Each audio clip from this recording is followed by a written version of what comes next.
Cette croix est très intéressante parce qu'elle signifie quelque chose de très important. C'est une croix nestorienne.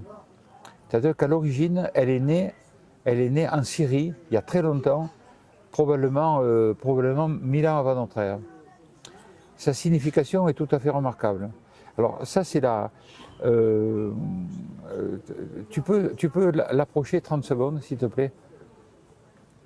Parce que celle-là est intéressante, parce que ce n'est pas tout à fait la croix occitane. Ça, c'est une croix nestorienne de deuxième génération. Voilà. Alors voilà, donc c'est la croix nestorienne de deuxième génération. En fait, non, pas du tout. Tu m'as montré que celle-là tout à l'heure. Tu m'en as pas montré une autre? Alors ça celle-là, c'est beaucoup plus radical. Ça, c'est la croix templière. Ça, c'est la croix du temple. On va la montrer. Oui, c'est la croix du temple. Ça, c'est la véritable croix du temple, c'est la croix ancrée. Parce que contrairement à ce qu'on croit, la croix patée n'est pas la croix du temple. La croix du temple, c'est la croix ancrée, celle-là. C'est-à-dire que les bords font des encres comme ça. Et très simple.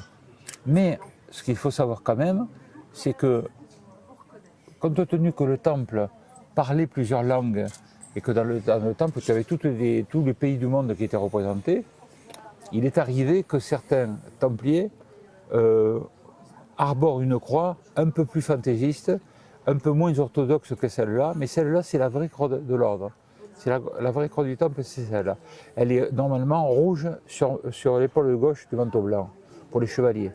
Et les non-chevaliers ont la croix sur l'épaule gauche, mais portent le manteau sombre, le manteau de bure normalement des moines.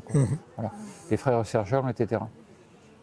Mais sinon, la croix occitane, c'est une croix qui termine par... Chaque branche termine par un triangle avec 3 boules. Donc un triangle avec 3 boules, un triangle avec 3 boules. Et elle s'interprète de la manière suivante, c'est la croix du Manvantara indien. C'est une croix nestorienne qui vient de Syrie, de l'ancienne Syrie.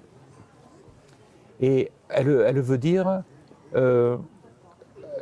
4 saisons dans une année, 3 mois dans chacune des saisons, mais en ramenant en grand, c'est 4 ères dans chacun des âges, âge d'or, âge d'argent, âge d'airain et âge de fer, qui durent chacun environ 26 500 ans, ce qui nous donne la totalité d'une grande année terrestre, avec chaque fois 3 ères de 2000 et quelques années. Voilà.